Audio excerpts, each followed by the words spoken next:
Assalamualaikum warahmatullahi taala wabarakatuh. Apa kabar semuanya pagi ini? Semuanya sihat? Alhamdulillah.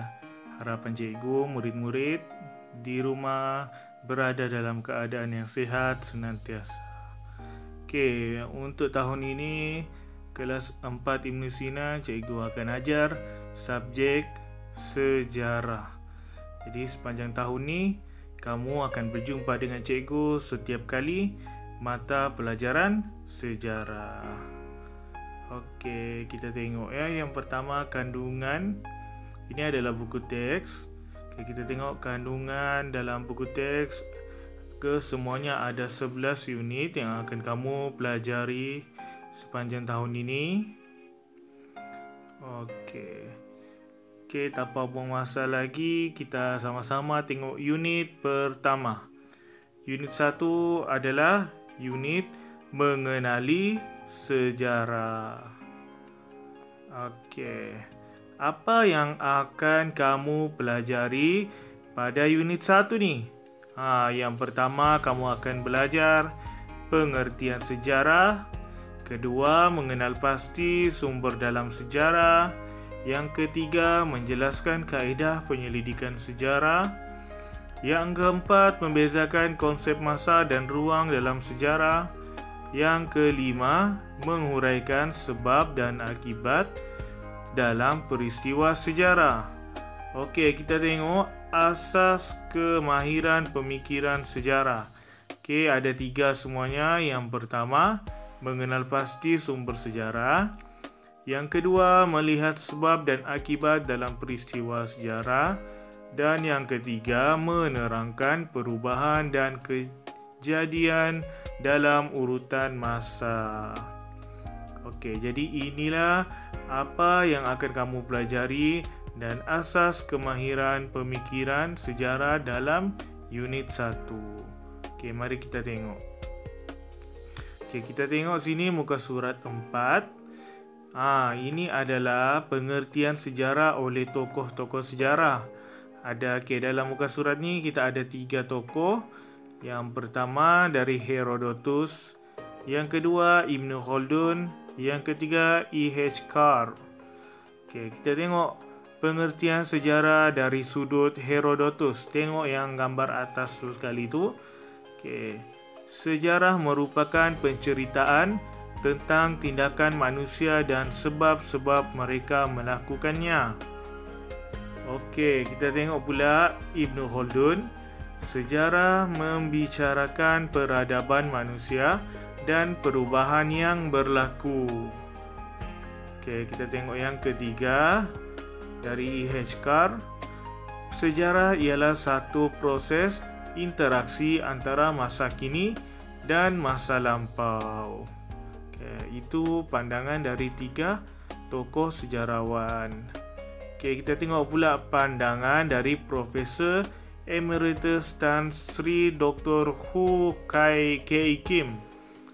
Pandangannya ialah sejarah merujuk peristiwa yang pernah atau sudah berlaku. Simple yang maksud dan pandangan dari Profesor Emeritus. Sejarah merujuk peristiwa ataupun apa-apa perkara yang sudah berlaku. Kita tengok pula pandangan dari Dr. Muhammad Yusof bin Ibrahim. Maksud sejarah merupakan catatan atau rekod sesuatu peristiwa yang berlaku pada masa lalu. Jadi tadi cikgu sudah terangkan 5 pandangan pengertian sejarah dari tokoh-tokoh sejarawan. Yang pertama dari Herodotus, yang kedua dari Ibnu Khaldun, yang ketiga dari E.H. Carr, yang keempat dari Profesor Emeritus Tan Sri Dr. Hu Kai Kim, dan yang kelima Dr. Muhammad Yusof bin Ibrahim. Ingat, pengertian sejarah dalam buku teks kamu ada 5 pengertian dari sudut pandang tokoh sejarawan yang berbeza. Kamu perlu hafal ke-5 maksud sejarah ni ya. Ke-5 pengertian yang diberikan oleh tokoh-tokoh ni. Okey, kita tengok muka surat 6. Muka surat 6, sumber sejarah. Sumber sejarah memberikan maklumat yang tepat tentang sesuatu peristiwa yang telah berlaku.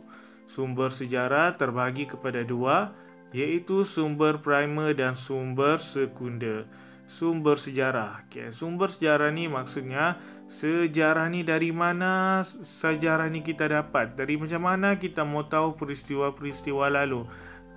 Dari mana kita mau dapat maklumat-maklumat yang telah berlaku tu. Jadi kita ada dua sumber sejarah. Yang pertama sumber primer, yang kedua sumber sekunder. Okay. Kita tengok apa ini sumber primer.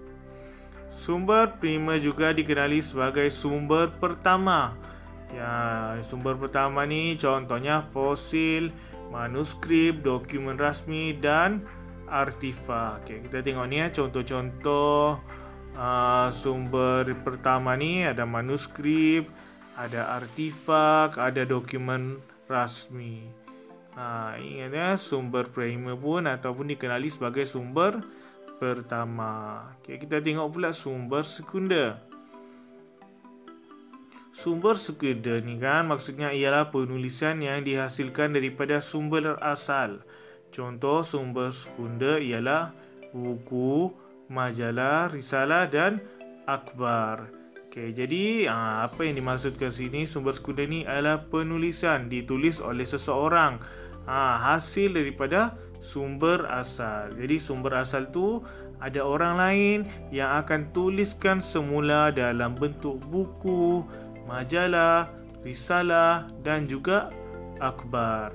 Jadi sumber sejarah ni sangat penting sebagai bukti bahawa peristiwa ini telah berlaku, sudah pun berlaku. Okay, jadi cikgu harap penerangan ringkas kali ini dapat membantu kamu mengenali sejarah. Yang pertama tadi cikgu tunjukkan pengertian sejarah dan yang kedua sumber sejarah. Okey, pengertian sejarah kita dapat tadi pandangan daripada lima orang. Okey, manakala sumber sejarah kita ada dua sumber. Okey. Sekian, itu saja dari cikgu. Minta maaf kalau ada sebarang kekurangan. Jadi semoga murid-murid dapat manfaatkan pengajaran yang cikgu sampaikan pada hari ini. Okey, sekian. Terima kasih.